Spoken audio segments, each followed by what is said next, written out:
संत रामपाल जी महाराज एक ऐसे महान संत जिन्होंने अपनी सतभक्ति, तत्व ज्ञान, करुणा और सेवा के बल पर समाज में नई मिसाल कायम की है। संत रामपाल जी महाराज की अगुवाई में उनके सभी सतलोक आश्रमों से समाज कल्याण के अद्भुत कार्यों ने समाज को सुनहरे भविष्य की एक नई उम्मीद दिखाई है। संत रामपाल जी महाराज से नाम दीक्षा लेने के बाद लाखों लोगों की लाइलाज बीमारियां जैसे कैंसर, एड्स आदि ठीक हुई। संत जी के ज्ञान से प्रेरित होकर उनके अनुयायियों ने लाखों यूनिट रक्तदान किया। संत जी ने लाखों बहन बेटियों का दहेज मुक्त विवाह करवाया।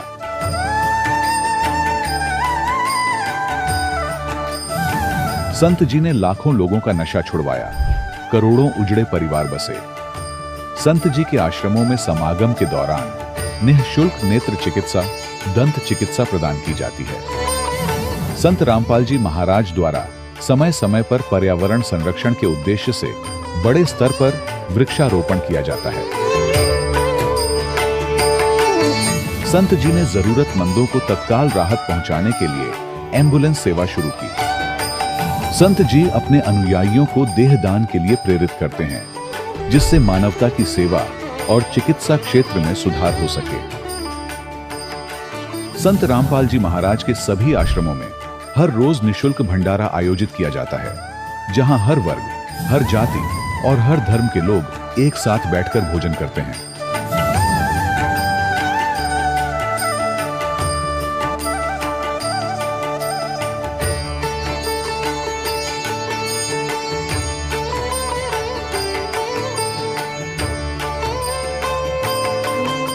संत रामपाल जी महाराज की अन्नपूर्णा मुहिम ने गरीब और बेसहारा लोगों के जीवन में एक नई ऊर्जा और उम्मीद को जन्म दिया है। घर घर खाद्य सामग्री और जरूरी मदद पहुंचाकर संत रामपाल जी महाराज ने लोगों को दुख और मजबूरी से लड़ने की ताकत प्रदान की है।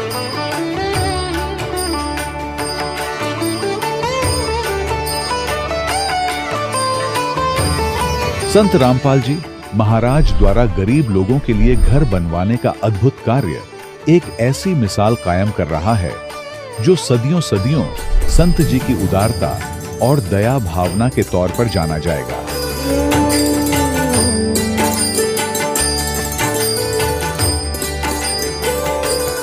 संत रामपाल जी महाराज के आश्रम में हजारों बुजुर्गों को सम्मान और प्यार के साथ जीवन जीने का अवसर मिलता है। उनके खाने, रहने और स्वास्थ्य की पूरी जिम्मेदारी संत रामपाल जी महाराज उठाते हैं। अनाथ बच्चों के लिए संत रामपाल जी महाराज के सभी आश्रम किसी वरदान से कम नहीं। यहाँ उन्हें शिक्षा, संस्कार और भविष्य के लिए बेहतर अवसर प्रदान किए जाते हैं। चाहे बाढ़ हो, भूकंप या महामारी, संत रामपाल जी महाराज और उनके अनुयायी हमेशा ही जरूरतमंदों के लिए सबसे आगे खड़े रहते हैं। कोविड महामारी के दौरान संत रामपाल जी महाराज के आश्रमों से करोड़ों लोगों के लिए भोजन, दवाइयां और जीवन रक्षक सामग्रियां उपलब्ध कराई गई। चाहे गरीब की मदद हो या किसी शोषित और पीड़ित वर्ग के हक और सम्मान की लड़ाई, संत रामपाल जी महाराज ने हमेशा ही उनकी दबी आवाज को सरकारों तक पहुंचाया है और उन्हें उचित न्याय दिलवाने में अहम भूमिका अदा की है। समाज में आध्यात्मिक और सामाजिक मूल्यों के प्रति जागरूकता लाने में संत रामपाल जी महाराज हर कदम पर मानवता के सच्चे सेवक साबित हुए हैं। संत रामपाल जी महाराज का जीवन हमें सिखाता है कि सच्ची सेवा वही है जो निस्वार्थ भाव से की जाए। आइए हम भी इस महान सेवा के कार्य में इस महान संत से जुड़ें और संत रामपाल जी महाराज से नाम दीक्षा लेकर अपने जीवन को धन्य बनाएं।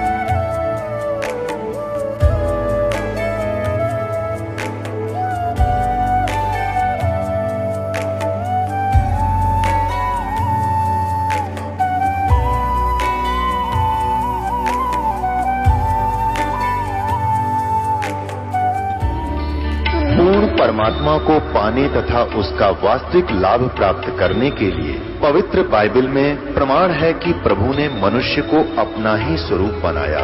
6 दिन में सृष्टि रचकर 7वें दिन विश्राम किया। कुरान शरीफ में प्रमाण है कि हजरत मोहम्मद को खुदा स्वयं कह रहे हैं कि मैंने तुम्हें उस परमात्मा की महिमा बताने के लिए भेजा है। वो परमात्मा कबीर है जिसने 6 दिन में सृष्टि रची तथा 7वें दिन तख्त पर जा विराजा। उसकी खबर किसी बाखबर से पूछकर तो देखो। कृपया अवश्य सुनिए जगत गुरु तत्वदर्शी संत रामपाल जी महाराज के अमृत वचन। सत साहिब दर्शकों, ये कहानी है झारखंड निवासी संतोष दास जी की, जो पहले सभी देवी देवताओं की भक्ति और शिव जी की आराधना करते थे।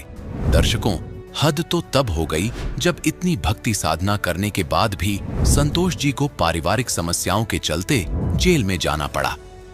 जेल से बाहर निकलने के लिए इन्होंने अपने इष्ट शिव जी से प्रार्थना की, पर फिर भी इन्हें कोई राहत नहीं मिली, जिस कारण शिव जी पर इनकी आस्था डगमगाने लगी। दर्शकों, जब संतोष जी जेल में थे तब इनकी मुलाकात संत रामपाल जी महाराज के एक शिष्य से हुई और उनसे ज्ञान चर्चा करने के बाद संतोष जी का जीवन पूरी तरह बदल गया।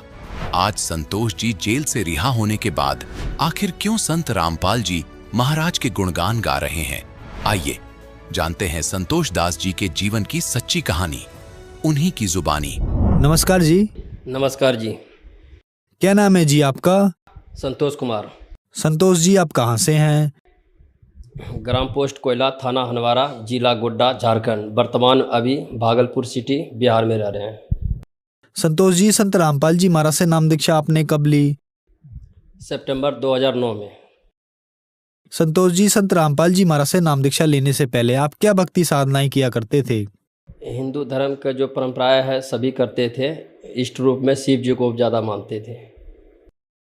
संत रामपाल जी महाराज की शरण में आप कैसे आए? संत रामपाल जी महाराज के शरण में मैं ऐसे आया, आपस में हम लोग चाचा ताऊ में लड़ाई झगड़ा हो गया था गुतिया में, तो उसी कारण से मैं जेल चले गए थे। जेल में काफ़ी समय हम रहे, 6 महीना जब रह गए तो मुझे ज़्यादा परेशानी से होने लगा। तो फिर मैं क्या करूं, बहुत कष्ट हो रहा था वहाँ पे। तो एक सावन आता है जो कि बिहार में सुल्तानगंज से देवघर जल चढ़ाए जाते हैं, 1 महीना पूरा मेला रहता है उसमें में। तो हम प्रत्येक सोमवारी डाक चढ़ाते थे। डाक होती है कि सुल्तानगंज से जल उठाओ और कहीं नहीं रुकना होता है। लेटरिन पेशाब जो भी कुछ है सब रोक के रख करके एक ही बार जल ढार के ही उसको रुकना होगा। 110 किलोमीटर होता है। तो ऐसे दृढ़ भगत थे हम, भक्ति करते थे। तो जेल जाने के बाद मैं टूटता चला गया। तो सावन महीना जब आया तो अंदर मैं मतलब काल्पनिक किए परमात्मा से। परमात्मा हम शिव जी को ही मानते थे। बोले कि शिव जी हमें कुछ नहीं चाहिए, आज तक कुछ मांगे भी नहीं आपसे, लेकिन आपकी दया हो तो सावन में मुझे जेल से निकाल दिया जाए ताकि हम आपका जल चढ़ाएंगे। तो हम जेल से नहीं निकले, तो हम टूटता चला गया। तो इसी बीच में एक हरि सिंह आए हरियाणा से। हरियाणा क्रोथा गांव के पास धीगल गांव है, हरि सिंह नाम है उनका। वो संत रामपाल जी महाराज के शिष्य हैं। जिस जेल में मैं था उसी जेल में वो आए। तो वो परमात्मा का चर्चा चलने लगा तो परमात्मा के बारे में बताते थे। उस समय मैं काफ़ी नशा करते थे भगत जी। तो वो नशा को देख करके वो देखा कि तो बर्बाद हो जाएगा, तो वो परमात्मा के बारे में बताने लगा। देखो परमात्मा एक है, उसकी भक्ति करनी चाहिए, उससे पूरा लाभ भी होगा, आर्थिक भी होगा, मानसिक भी ठीक होगा और मोक्ष को भी प्राप्त होगा। तो हम बोले कि पता नहीं कैसा भक्ति न है। तो जितनी भी भक्ति बताते थे तो हमको उल्टा लगता था। तो मैं उससे वाद विवाद करने लगा, काफ़ी मतलब जो है लड़ाई करते तब उसने ऐसा है लाइब्रेरी से उन्होंने शास्त्र को, गीता को उठा कर लाया। उसने बताया देखो परमात्मा का आदेश क्या है और यहाँ के जनसमूह करता क्या है, इसलिए लाभ नहीं मिल पाता है। तो उन्होंने गीता को खोल के दिखाया कि देखो संत रामपाल जी महाराज ऐसे बताते हैं परमात्मा कौन है, कैसा है, कैसी भक्ति करनी चाहिए, वैसे करने से आपको लाभ मिलेगा। तो मैं धीरे धीरे समझते चला गया। तो धीरे धीरे मैं उस ज्ञान को समझने लगा। तो फिर मैं एक ही उस समय में जेल में था तो बहुत टूटा हुआ था। तो मैंने बोला कि भगत जी ऐसा है कि क्या मैं जेल से निकाल सकता है संत रामपाल जी महाराज? बोले परमात्मा तो कुछ भी कर सकते हैं, परमात्मा उसी को कहा जाता है जो को कुछ भी करने में असमर्थ नहीं है। तो हम बोले भगत जी ऐसा है कि हम संत रामपाल जी महाराज से मेरे तरफ से अरदास कैसे लगता है लगा दीजिएगा, ये जैसे भी आपका मैसेज होगा वहाँ तक पहुँचा दीजिएगा, ताकि हम जेल से निकालना चाहते हैं, हम उन्हीं की भक्ति करेंगे यदि वो जेल से निकाल देंगे। तो तब तक वो 3 महीने में उनका बेल भी हो गया, वो बाहर आ गए बरी होकर के। फिर वो मुलाकाती करने के लिए जब मेरे पास आए तो उन्होंने बताया कि जो है कोई दिक्कत, बोले दिक्कत तो बहुत है भगत जी, आपको तो पता ही जेल से निकले हैं। तो बोला कि ठीक है। तो हम बोले कि जेल से कब निकलेंगे, पूछे थे संत रामपाल जी महाराज से। तो बोला उन्होंने बोला कि भक्ति करते रहो तो निकल जाओगे। तो मैं टूट गया, बोला कि तो सभी संसार यही बोलता है भक्ति करो लाभ मिलेंगे, उन्होंने भी यही बोला है। तब जब देखा कि पूरा टूटा हुआ तो बोला कि संत रामपाल जी महाराज बोला है कि 3 महीने के बाद ठीक 16-17 तारीख को तुम निकल जाओगे। तो मैंने भूल गया। 3 महीना जब बीता तो फिर मुझे याद नहीं रही। तो अचानक से घर वाले भी कोई मिलने के लिए नहीं आते थे जेल में, तो हम सोचा कि पूरा जीवन यहीं पर हमको बिताना पड़ेगा। तो अब तक 3 महीना जब बीत गया भगत जी, ऐसा है कि हम संत रामपाल जी महाराज के ही ज्ञान चर्चा करते थे जेल में। तो हम लोग भगत भगत सबको हमको चिढ़ाते थे कि देखो ये हरि भगत का चेला है, ऐसे ऐसे करके बोलता था। बोले भगत जी उनका चेला नहीं है, हम संत रामपाल जी महाराज के ज्ञान पे आरूढ़ हो गए हैं, उनकी भक्ति करते हैं, सब वो जो सच्चाई है वो हम बताते हैं। तो इसी बीच में गेट राइटर होता है जो को संदेश देता है कैदियों को कि कुछ भी मैसेज होता है तो वो देता है। तो उन्होंने 16 तारीख को भगत जी सर जी ऐसा है कि उन्होंने संदेश दिया कि बोला संतोष, बोला हाँ जी, बोला कि आपका कुछ खुशखबरी है। बोले बताओ क्या है भाई। तो बोला कि जो है पहले हमको सिगरेट पिला दो। बोला कि देखो मैं तो सिगरेट पिला नहीं सकता, क्योंकि हम जो है हरि सिंह जो है वो बताए हैं कि उसमें नशा नहीं करना होता, छूना तक नहीं होता, पिलाना तो दूर हो गया। तो हम लगे ये नहीं दे सकते हैं। तो बोले इसके बदले में तुम कहोगे तो हम जेल से निकलेंगे तो 5 किलो क्या 10 किलो मिठाई दे दूंगा मैं। तो बोला कि ठीक है ऐसा है कि तुम एक ही सिगरेट पिला दो। बोले नहीं नहीं हम नहीं पिला सकते हैं। बोला छोड़ो यार तुम तो अडिग हो गए हो, तो फिर कहना क्या है, ऐसा है तुम लोग को बेल हो गया। तो हम खुशी का ठिकाना नहीं हुआ, विश्वास ऐसे नहीं हुआ। तो मैंने सोचा कि बेल हो गया। फिर जो है दूसरे दिन जो है बेल बॉन्ड भरा जाता है। तो बेल बॉन्ड वगैरह भर करके जब 17 तारीख को मैंने जब बाहर आया तो हमको एक याद आया कि जब उन्होंने डेट दिया था भगत जी ने, तब वो याद आया कि संत रामपाल जी महाराज ने हमको डेट दिया था कि आज से 3 महीना ठीक 16-17 तारीख को निकल जाओगे। 16 तारीख को खुशखबरी हुई और 17 तारीख में बाहर आया। तो मैं उसी समय से मतलब जो है पूरा विश्वास हो गया। तो संत रामपाल जी महाराज के ही डेट के दिए हुए सर जी हम बाहर निकले और उन्हीं का दया हुआ। तब मैंने जा कर के संत रामपाल जी महाराज से नवंबर 2009 में नाम दीक्षा लिया मैंने। संतोष जी, संत रामपाल जी महाराज से नाम दीक्षा लेने के बाद आपको क्या लाभ मिले? भगत जी हम आर्थिक स्थिति से बहुत गिरे हुए थे, यानी कि 50-100 रुपया कमाते थे। आज संत रामपाल जी महाराज की दया ऐसी है कि आज मैं सैलून का काम करता हूं। मैं किसी कारीगरी करते थे, 50 रुपया 100 रुपया कमाते थे। आज के डेट में मुझे 3-4 दुकान परमात्मा ने प्रदान किया हुआ है, उनकी सेवा में हम हैं और हम आज बहुत खुशी हैं। कहीं कोई दिक्कत नहीं है। सब परिवार हमारा जो है नाम दीक्षित है। हम पहले बहुत ही नशा करते थे, काफ़ी नशा करते थे कि हम 24 घंटा में नशा में ही रहते थे। मानसिक तनाव के कारण से लग रहा है कि अब संसार, हमने 3 बार आत्महत्या करने की कोशिश किया, क्या ये दुख है। तब संत रामपाल जी महाराज की दया आज ऐसी हुई है कि आज हम बहुत ही सुखी हैं, कहीं कोई दिक्कत नहीं है। भगत जी उन्हीं की दया हुआ है जो कि हम नशा भी छोड़ दिए और कुछ भी नहीं करते, और अपने बच्चों को भी सबको समझाते हैं, आसपास समाज को भी समझाते हैं कि नशा बुरी चीज़ है। और जिनके घर में आज नशा है, आज तो आसपास में हम देखते हैं कि बहुत बुरा हाल है उनके। हम तो यही समाज से कहेंगे कि सभी को संत रामपाल जी महाराज से नाम दीक्षा ले, अपना जीवन सफल कराएं, बहुत अच्छा से जीवन जिए। संतोष जी, संत रामपाल जी महाराज से नाम दीक्षा कैसे ली जा सकती है? 11 चरण में चल रही है सत्संग के नीचे पीली पट्टी में नंबर दिया गया हुआ है, नज़दीकी उस पर फ़ोन करके नज़दीकी आश्रम से आप नाम दीक्षा ले सकते हैं और जो है अपन जीवन सफल बना सकते हैं। धन्यवाद जी। सत साहिब। दर्शकों, अभी आपने सुने संत रामपाल जी महाराज से दीक्षा प्राप्त करके सुखी हुए भक्त के अनुभव।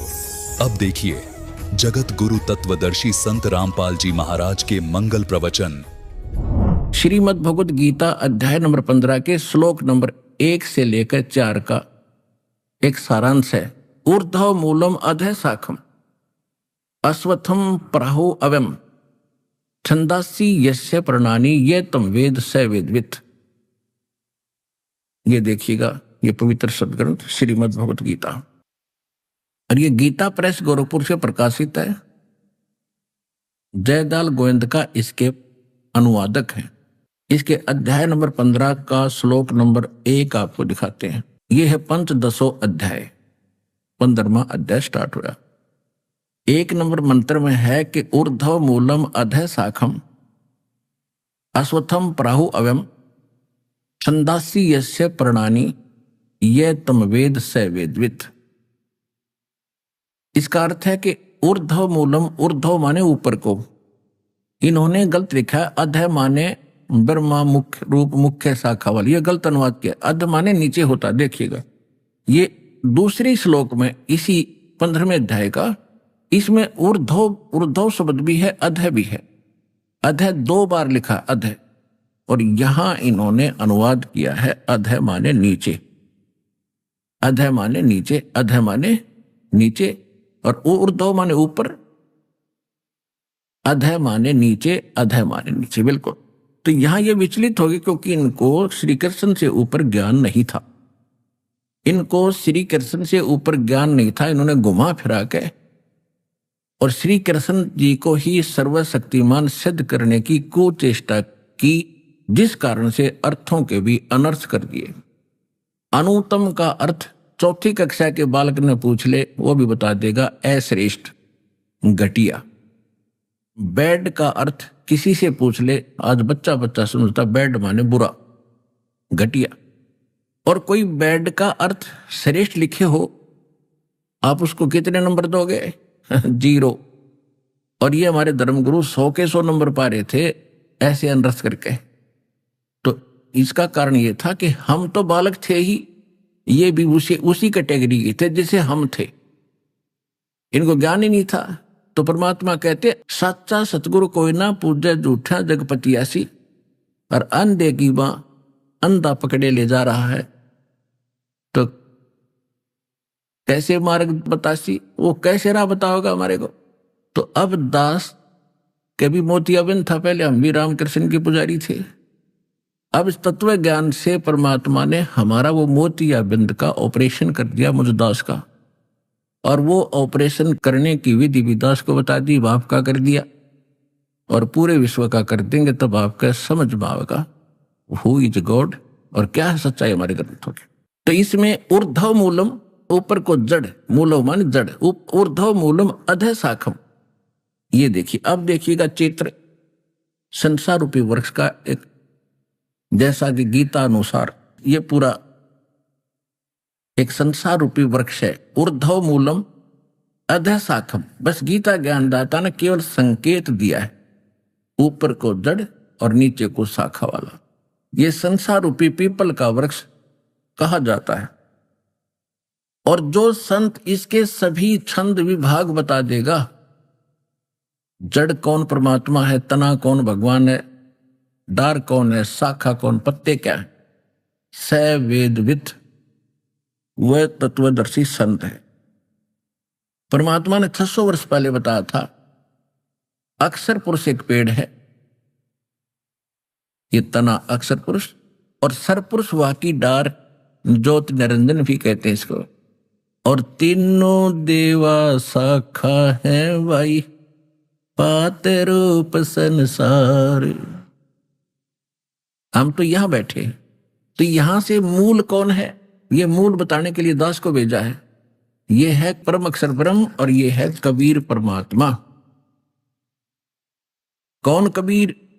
हम सुल्तानी नानक तारे, दादू को उपदेश दिया, जात जुलाहा भेद न पाया, वो काशी महे कबीर हुआ। अनंत कोट ब्रह्मांड का एक रति नहीं भारे, सतगुरु पुरुष कबीर हैं ये कुल के सिरजनहारे। फिर और किस किस महापुरुष ने जिनको भगवान मिले उन्होंने क्या बताया?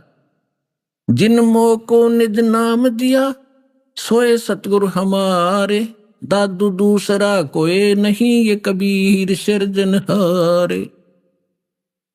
आदरणीय नानक साहिब जी ने क्या कहा है? तेरा एक नाम तारे संसार में, ए हो आस ए हो आधार। हाई सूरत मुलुक की वेश, ए ठगवाड़ा ठगी देश, खरा सियाणा बहुता भारी धान का रूप रहा करता। श्री गुरु ग्रंथ साहिब के अंदर 24 नंबर पृष्ठ पे ये महला पहला की वाणी लिखी है।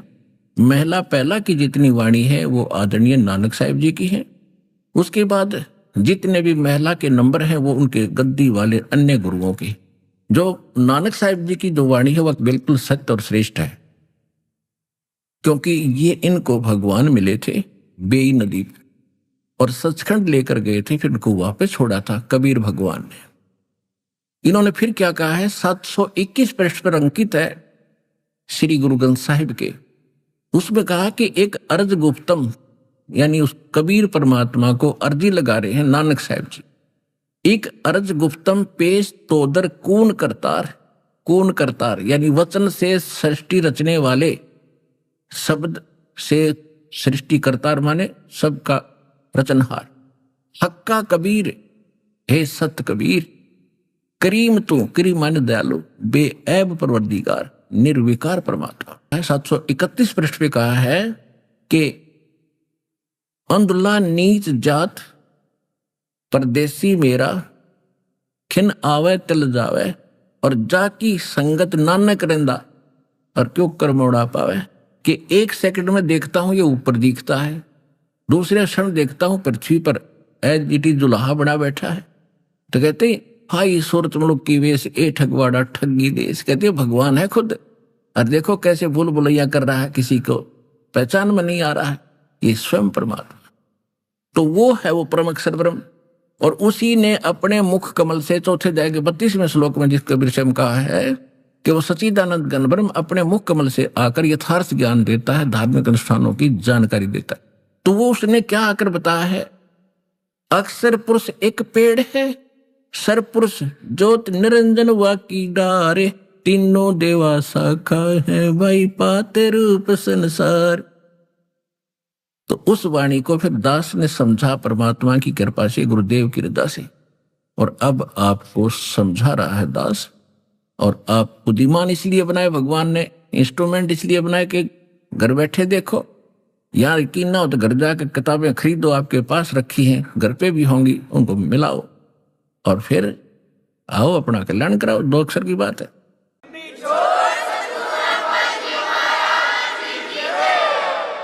अब प्रसंग चल रहा है कि गीता अध्याय नंबर 15 के श्लोक नंबर 1 का जो सारांश जानता है कि मूल संसार रूपी वृक्ष की जड़ कौन है, गीता अध्याय नंबर 15 के श्लोक नंबर 16 में और 17 में कहा कि सरपुरुष और अक्षर पुरुष, ये 2 बताए भगवान, ये दोनों नासवान, इनके अंतर्गत जितने प्राणी ये भी नासवान।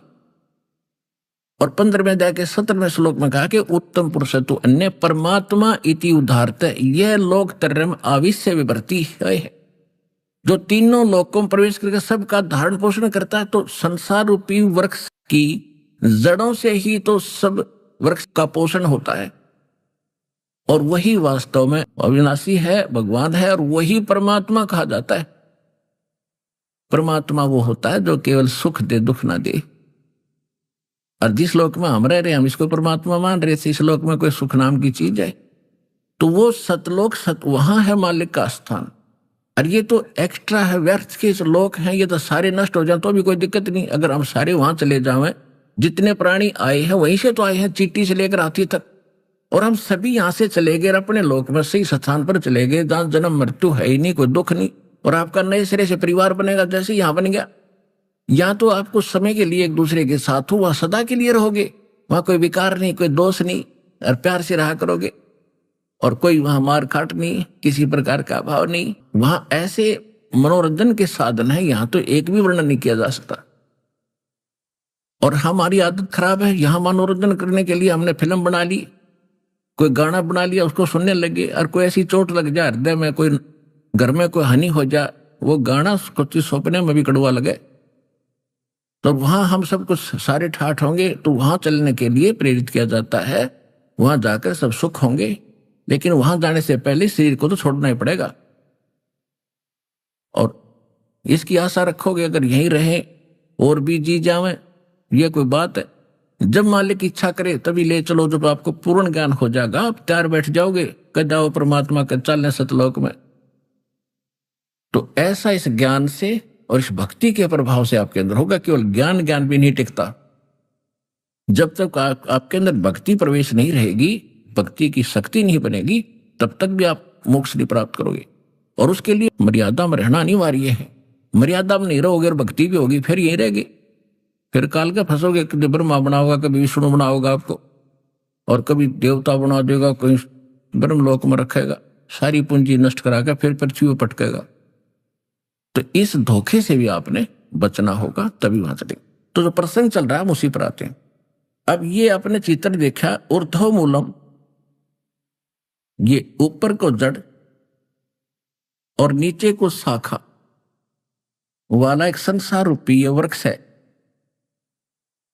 और छंदासी यस्य प्रणानी, ये प्रणानी माने पत्ते, इसके सारे विभाग जो हैं, ये उस गीता ज्ञान दाता ने बस 3 बात बताई है। ऊर्ध्व मूलम, नीचे को शाखा, ऊपर को जड़ और पत्ते आदि जो उसके हैं, उन विभागों को जो जानता है वो तत्वदर्शी संत है। परमात्मा ने 600 वर्ष पहले आकर वो ज्ञान दिया था अपने सच्चिदानंद घन ब्रह्म की वाणी में।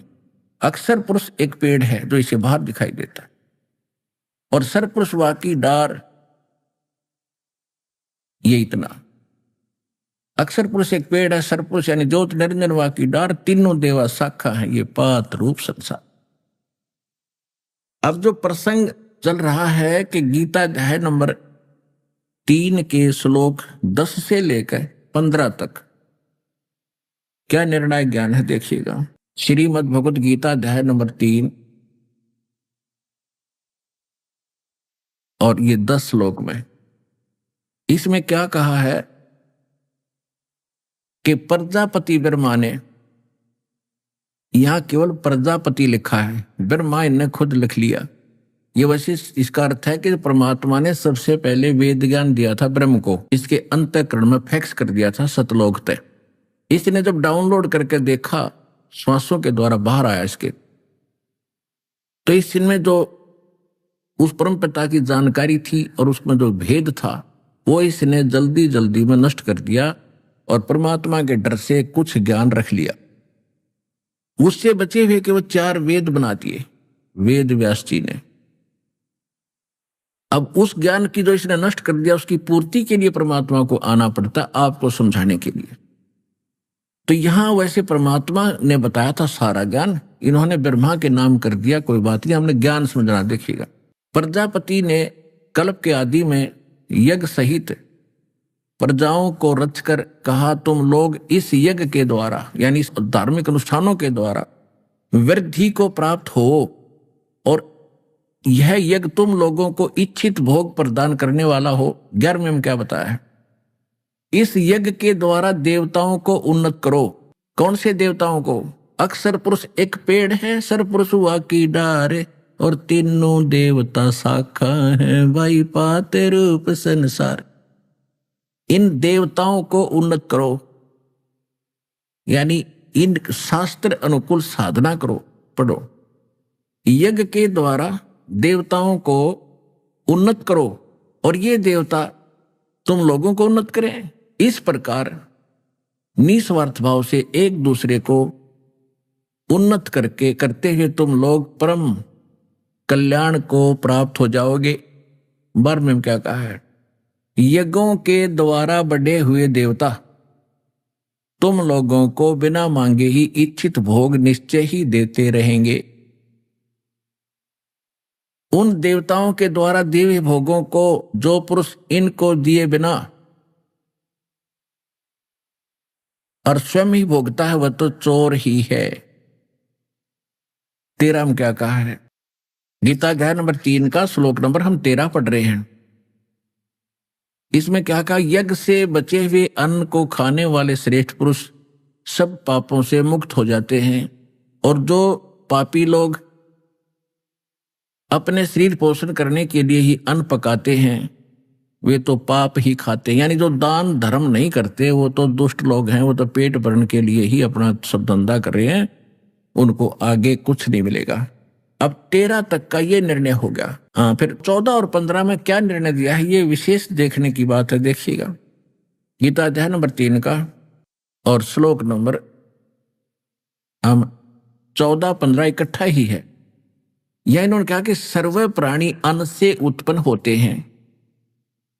अन्न की उत्पत्ति वृष्टि यानी वर्षा से होती है, और वृष्टि यज्ञ से होती है। शास्त्र अनुकूल साधना यज्ञ हवन किए जाते हैं, उनसे वर्षा होती है। और यज्ञ यानी धार्मिक अनुष्ठान विहित कर्मों द्वारा संपन्न होने वाले हैं। यानी शास्त्र अनुकूल साधना जो करोगे वो सही कर्म आपके भक्ति के बनेंगे।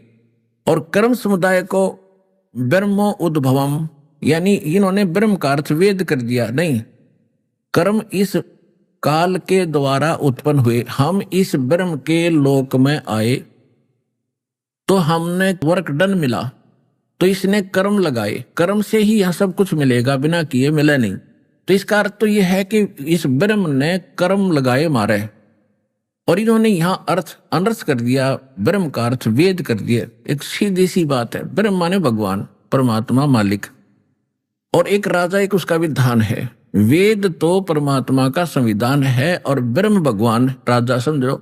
यदि कहीं प्रकरण हो राजा का अर्थ कोई कर दे संविधान, तो वो मूर्ख आदमी होगा। राजा अलग है, उसका संविधान अलग है। तो वेद है भगवान का संविधान, ब्रह्म है भगवान यानी राजा। तो ये क्या कहा कि यहाँ के राजा ब्रह्म ने हमारा कर्म लगाए और ब्रह्म की उत्पत्ति हुई।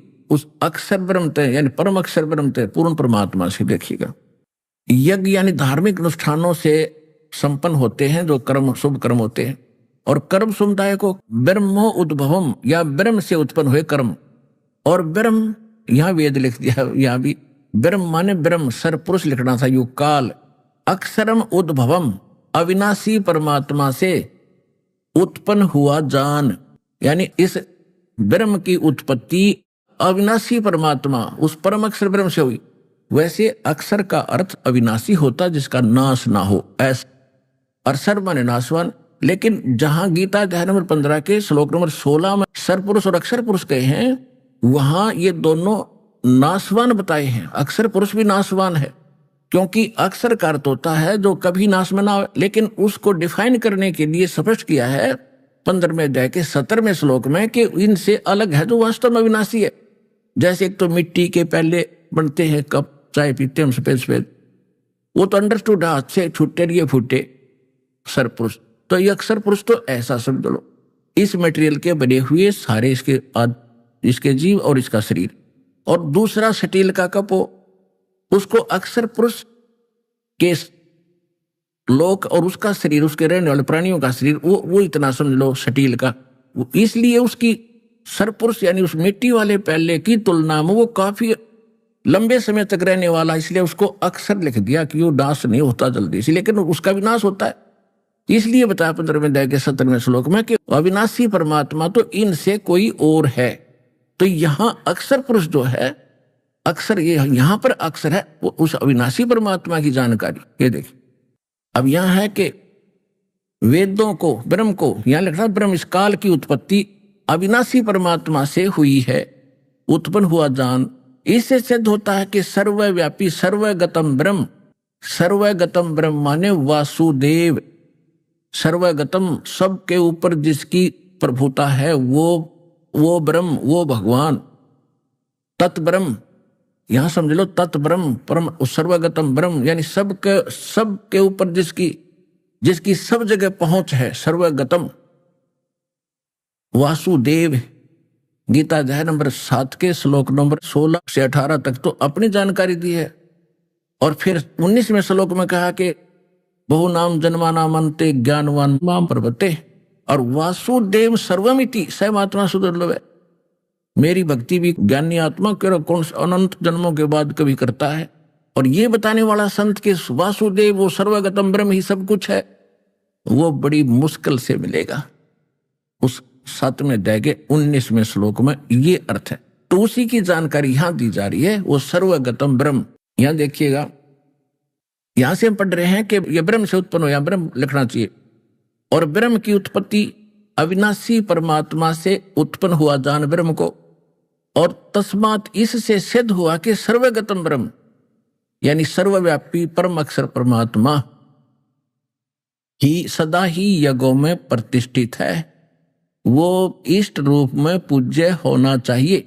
और तब तुम्हारे शास्त्र अनुकूल 7 कर्म बनेंगे भक्ति के। तो अब परम अक्षर ब्रह्म की पूजा हम इष्ट रूप में करते हैं। अब कई ये कबीरपंथी भ्रमित लोग कहते हैं कि रामपाल तो सारे काल के जाप करवाता है, क्योंकि ब्रह्मा विष्णु महेश को काल के मानते हैं। और ओम मंत्र भी ब्रह्म का है, तो उनको भूल है क्योंकि ज्ञान तो उनके पास है ही नहीं।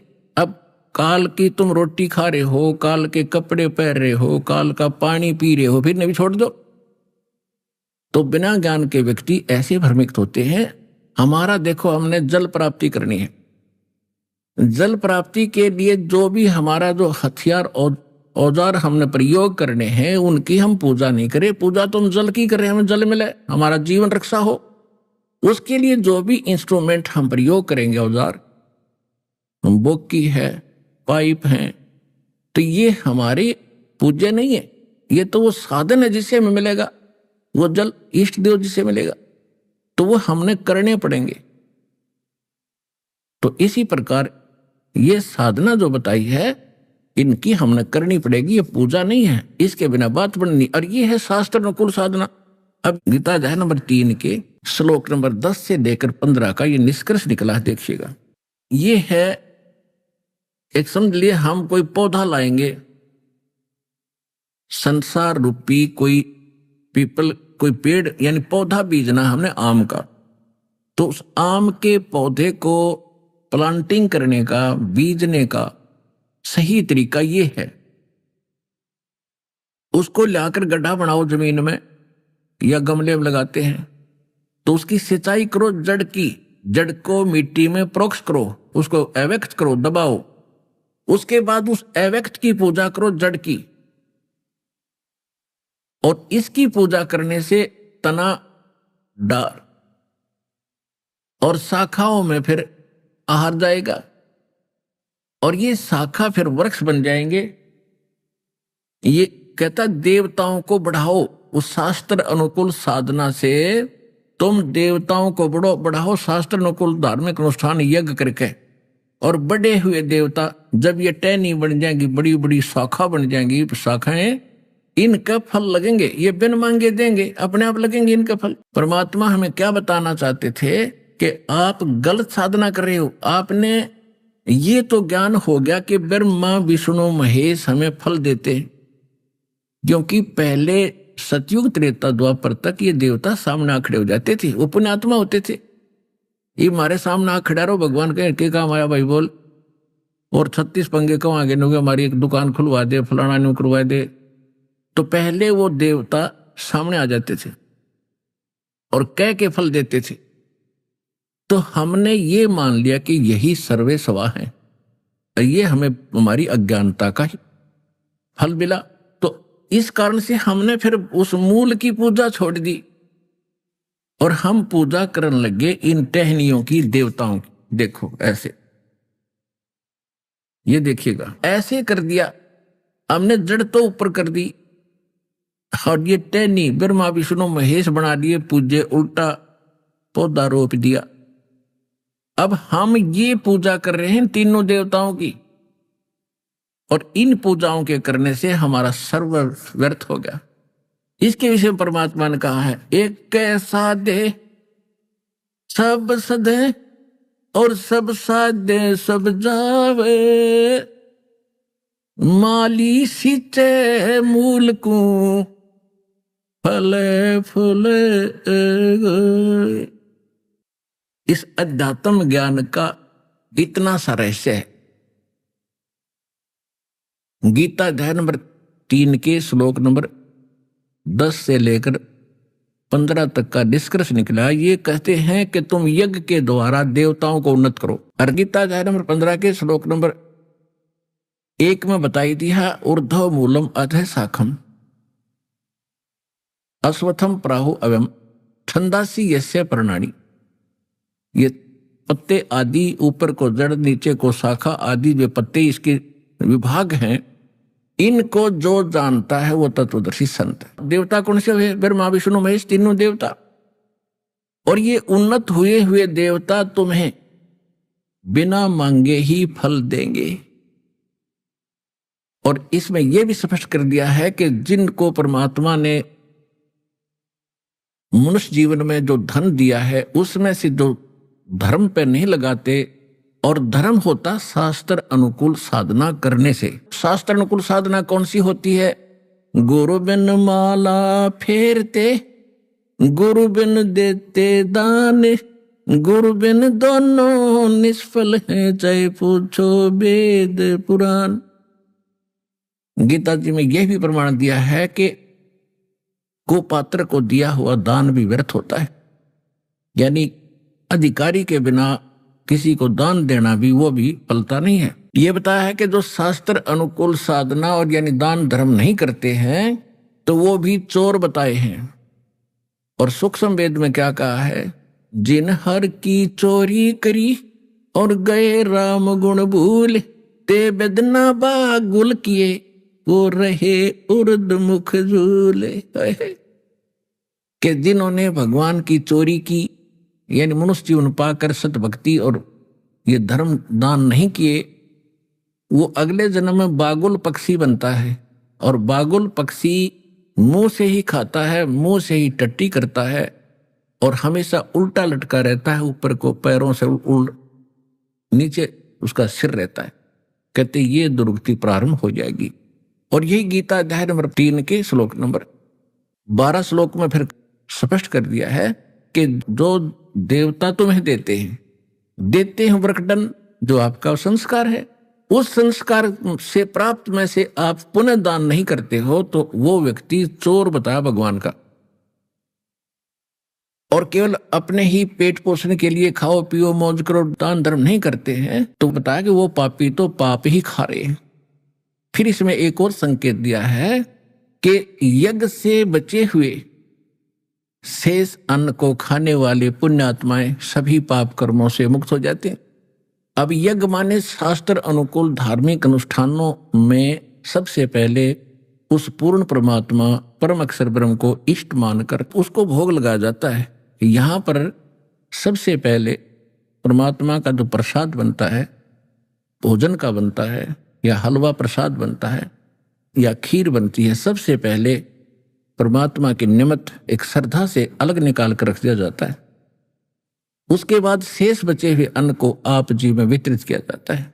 तो ऐसे शास्त्र अनुकूल साधना और ऐसे भोजन को कौन प्राप्त करेगा? जो सतलोक आश्रम में पहुंचेगा और यहां पहुंचेगा तो उसको सारी शास्त्र अनुकूल साधना और सब भक्ति मिलेंगी।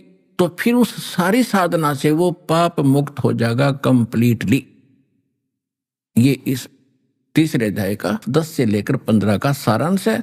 और फिर यह भी स्पष्ट कर दिया है कि सभी प्राणियों की उत्पत्ति अन्न से होती है, अन्न से ही बीज बनता है, बीज से मां के पेट में हमारी उत्पत्ति होती है और अन्न होता वर्षा से और वर्षा होती है शास्त्र अनुकूल साधना से। यज्ञ हवन धार्मिक, यहां पर 5 यज्ञ कराई जाती है। एक यज्ञ है धर्म की।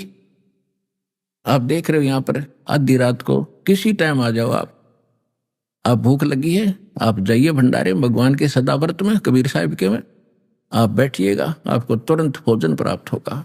चाहे आधी रात आओ, चाहे सुबह 4 बजे आओ और चाहे किसी टाइम आप आओ।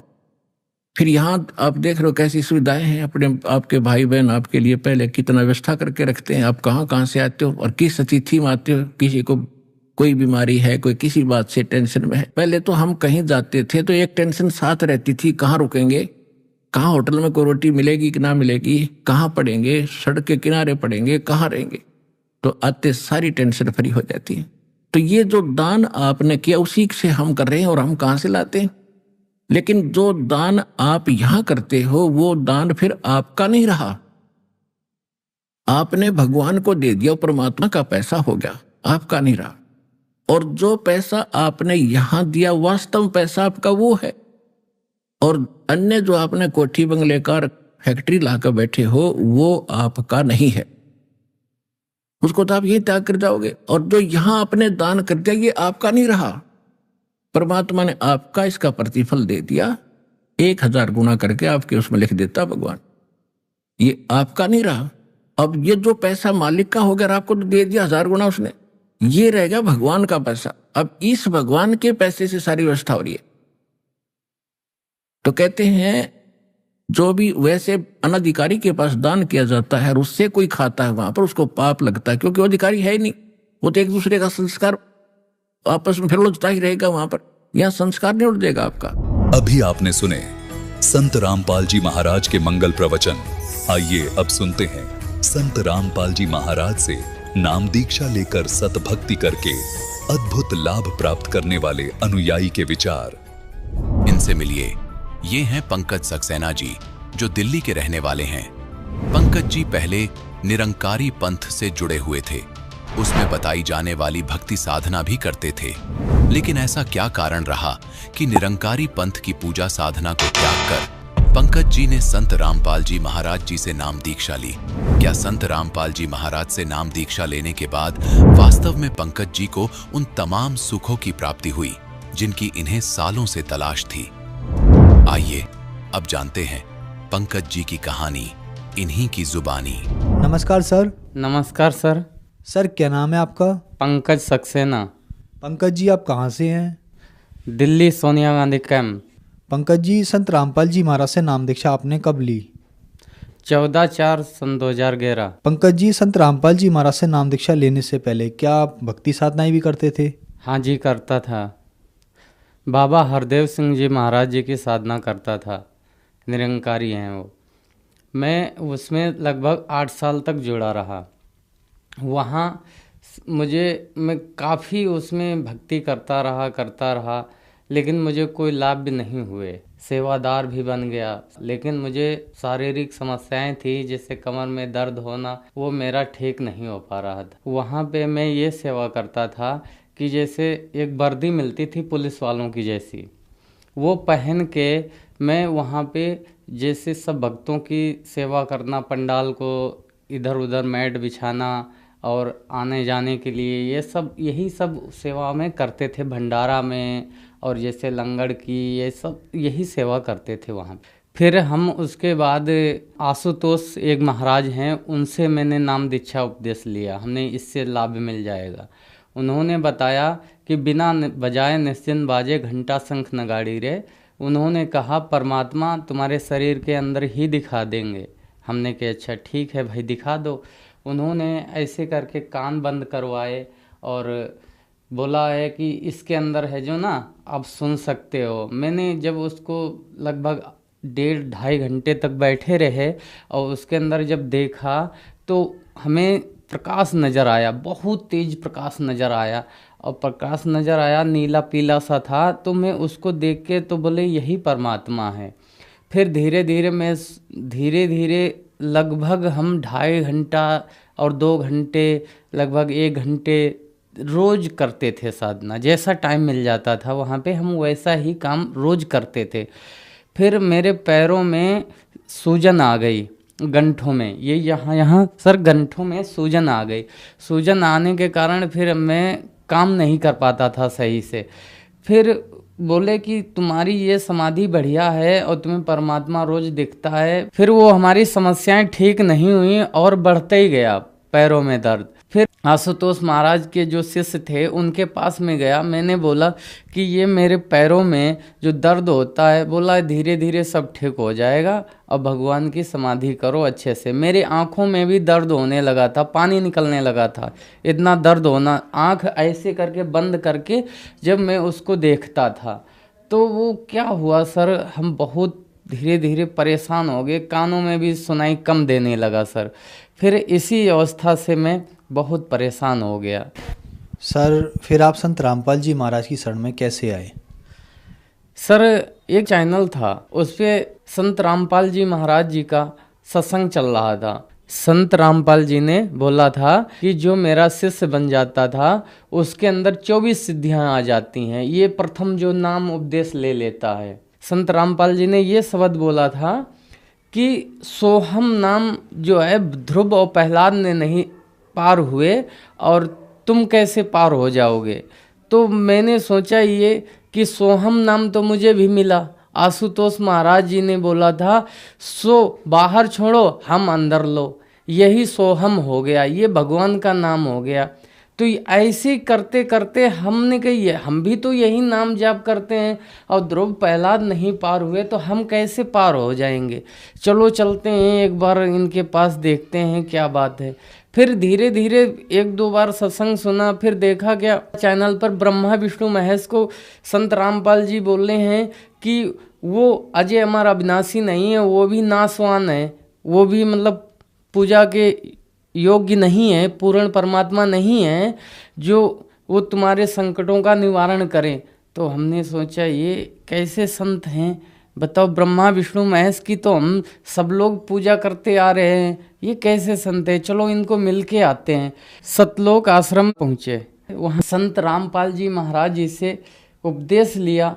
तो फिर हमें ऐसा लगा कि मेरे शरीर पे हजारों टन था वजन, इतना वजन लदा हुआ था, ये लगता बहुत एकदम हल्का हो गया। जैसे गुरु जी के पास गए, गुरु जी ने आशीर्वाद दिया तो हम ऐसे हो गए जैसे एकदम फूल जैसा शरीर हो गया, एकदम हल्का हो गया।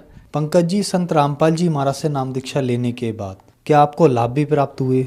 हाँ जी, लाभ हमको बहुत बड़े प्राप्त हुए हैं।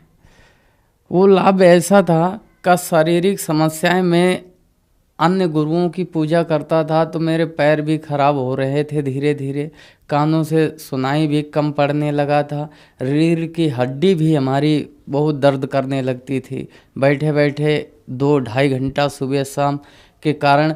फिर हम जब से संत रामपाल जी महाराज जी से उपदेश लिया है तब से हम सर बहुत सुखी हैं, कोई दर्द नहीं है। अब चश्मा भी नहीं लगाते थे, पहले चश्मा भी लगा रहे थे, अब चश्मा भी उतर गया संत रामपाल जी महाराज जी की दया से, और सब सुख हो गए। मैं सर पहले बहुत गरीब था और बहुत आर्थिक स्थिति बहुत कमज़ोर थी, मैं भगवान के लिए तरसता था। तो फिर परमात्मा संत रामपाल जी महाराज जी से जब से जुड़ा हूँ तब से मुझे सब सुख हो गए हैं। सर मेरी पत्नी के एक पेट में गांठ हो गई थी, तो वो गांठ हो गई तो हमने सफदरगंज हॉस्पिटल में दिखाया, तो एम्स में दिखाया तो उन्होंने बताया पहले कि ये इसकी जांच करनी पड़ेगी। जब जांच की तो उन्होंने बताया ये गांठ बहुत बड़ी हो चुकी है, अब इसको है ना ऑपरेशन करना पड़ेगा। तो मेरी वाइफ, मेरी घरवाली बोली कि मैं ऑपरेशन नहीं कराऊंगी, अब गुरु जी से ही प्रार्थना लगाऊंगी, संत रामपाल जी से महाराज से प्रार्थना लगाऊंगी, ठीक हो या ना ठीक हो। तो उन्होंने प्रार्थना लगाई तो उधर से आदेश आया कि मालिक दया करेंगे, तो मालिक दया करेंगे, ठीक है। उसके काफ़ी लगभग 1-1.5 महीने के बाद में तो वो गांठ है ना पता ही नहीं चला कहाँ गई, अब वो एकदम ठीक है, स्वस्थ है, बिना ऑपरेशन से संत रामपाल जी महाराज की दया से ठीक हो गया है। पंकज जी, जैसा कि आपने बताया आप निरंकारी पंथ में 8 साल तक रहे, वहाँ सेवादार भी रहे, फिर आप आशुतोष जी महाराज के पास गए, वहाँ भी आप 5 साल रहे, आपने इतनी मेडिटेशन किया कि आपका शरीर भी खराब हो गया, आप भगवान पाना चाहते थे। तो भगवान क्यों पाना चाहते थे आप? भगवान हम इसलिए पाना चाहते थे, हम बचपन में राम कृष्ण की मेरे गांव में लीला हुआ करती थी, तो देखते थे वहाँ पे कृष्ण जी के गुरुजी दुर्वासा ऋषि बनते थे, तो ये भगवान थे, कृष्ण भगवान थे, इनको गुरु बनाने की ज़रूरत है तो हमें क्यों नहीं पड़ेगी, हम तो कतई घास पूरा है, तो हमें पहले गुरु बनाने की ज़रूरत। तब से मुझे गुरु बनाने की अंदर से बहुत तगड़ी प्रेरणा जाग पड़ी। तो मुझे गांव में ही निरंकारी मिल गए गुरुजी, पहले निरंकारी को गुरुजी बनाया, फिर आशुतोष को गुरु जी बनाया, फिर हमने जब पूर्ण परमात्मा संत रामपाल जी महाराज जी को देखा जाना तब जाके हमें संतुष्टि मिली, अब हमें कोई गुरु बनाने की ज़रूरत नहीं है। पंकज जी, आपने बताया कि आपके गांव में कृष्ण लीला होती थी, वहाँ आपने कृष्ण जी को देखा और फिर उनके गुरु दुर्वासा जी को देखा, वहाँ से आपको प्रेरणा हुई कि भगवान ने गुरु बनाने की आवश्यकता है तो हमें भी गुरु बनाना चाहिए, वहाँ से आपको भगवान पाने की इच्छा प्रकट हुई। तो क्या संत रामपाल जी महाराज की शरण में आने के बाद आपको भगवान मिले? हाँ जी सर, भगवान हमें मिल गए सर, ऐसे भगवान मिले कि ये पूर्ण परमात्मा है, ये शास्त्र अनुसार भक्ति है, ये शास्त्र विधि, ये गुरु जी है ना हमारे जो पूर्ण परमात्मा है, ये हमको पढ़ पढ़ के सुनाते हैं। पूर्ण गुरु जो होता शास्त्रों का ज्ञान कराता है। जो निरंकारी थे ये जो मन मर्जी का नाम देते थे, जो शास्त्रों में कहीं प्रमाण नहीं है। और जो आशुतोष थे इन्होंने क्या काम किया, एक शब्द को 2 भागों में बांट दिया, सो बाहर छोड़ो हम अंदर लो, ये कोई मंत्र नहीं है, ये तो कबीर सागर से मंत्र चुराया हुआ है। सतनाम तो कोई और है, वो गुरुजी संत रामपाल ही महाराज ही बता सकते हैं उसके बारे में, और कोई इस पृथ्वी पे नहीं बता सकता है। पंकज जी, निरंकारी पंथ में आप 8 साल तक रहे। आशुतोष जी महाराज से आपने 5 साल तक भक्ति साधना की, लगभग 13 साल तक आप गुरुओं की शरण में रहे। फिर आप इन सब को छोड़कर संत रामपाल जी महाराज की शरण में आए। समाज में एक धारणा ये भी है कि कहते हैं कि गुरु नहीं बदलना चाहिए, लेकिन फिर भी आपने गुरु बदला। क्या आपने अपने हिसाब से ठीक किया? हाँ जी सर, हमने अपने हिसाब से ठीक किया। शास्त्रों में प्रमाण है, जब तक गुरु मिले ही नहीं साचा, जब तक गुरु करो 10 20 50। यानी कि सच्चा गुरु जब तक ना मिले तब तक गुरु चेंज करते रहो, कोई इसका वो नहीं है, पाप नहीं लगता है। अब हमें कोई गुरु बनाने की ज़रूरत नहीं है। पूर्ण परमात्मा संत रामपाल जी महाराज गुरु हैं मेरे। सर, जैसा कि आपने बताया कि आपको अब सच्चा गुरु मिल गया, तो क्या पहले जो आप भक्ति साधना करते थे, जैसे आशुतोष जी महाराज हैं या निरंकारी पंथ हैं, बाबा हरदेव सिंह जी हैं, क्या ये सच्चे गुरु नहीं थे? ये झूठे गुरु हैं। आप कैसे कह सकते हैं कि ये झूठे गुरु हैं? हम ऐसे कह सकते हैं, ये शास्त्र के अनुसार साधना नहीं बताते हैं, ये शास्त्र के अलग बताते हैं। जैसे एक साइकिल का पहिया हो और साइकिल का पहिया एक लेके चलोगे, गाड़ी कैसे चलेगी? साइकिल के दोनों पहिए ज्वाइंट करके तभी चलेगा। वो सतनाम के बारे में परमात्मा संत रामपाल जी ही बताते हैं, और ये तो खाली एक उसका चुरा लिया नाम और उसी को तोड़ के आधा अंदर आधा बाहर बोलते हैं, तो ये गलत है, ये भगवान के दोषी बन रहे हैं। पंकज जी, क्या आप नशा वगैरह भी करते थे?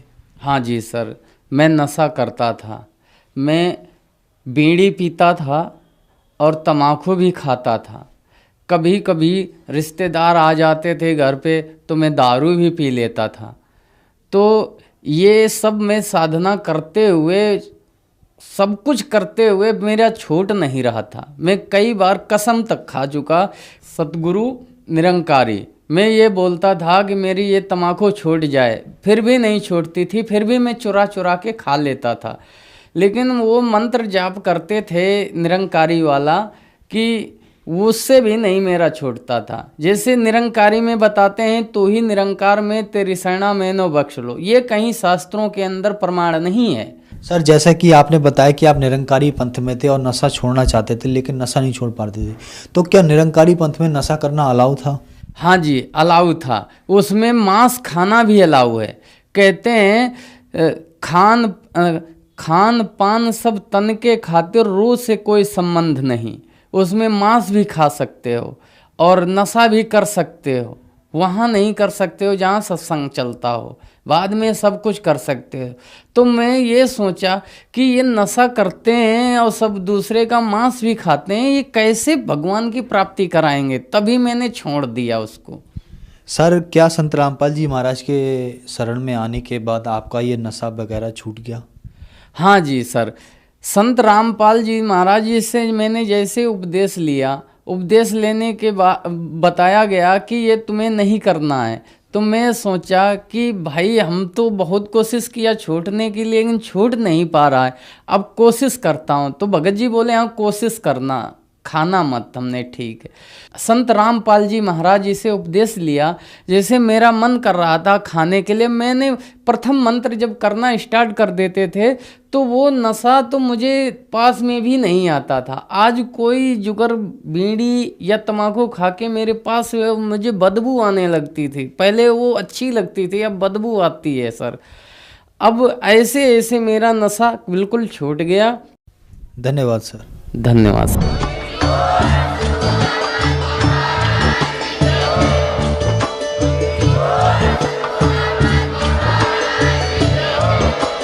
आप सुन रहे थे जगत गुरु तत्वदर्शी संत रामपाल जी महाराज जी के मंगल प्रवचन। अधिक जानकारी के लिए विजिट कीजिए हमारी वेबसाइट www.jagatgururampalji.org। संत रामपाल जी महाराज जी के शुभ आशीर्वाद से पूरे विश्व भर में 500 से भी ज्यादा नाम दीक्षा केंद्र हैं, जिन पर संत रामपाल जी महाराज जी द्वारा ऑनलाइन निशुल्क नाम दीक्षा दी जा रही है। अपने नजदीकी नाम दीक्षा केंद्र का पता करने के लिए संपर्क करें 8222880541।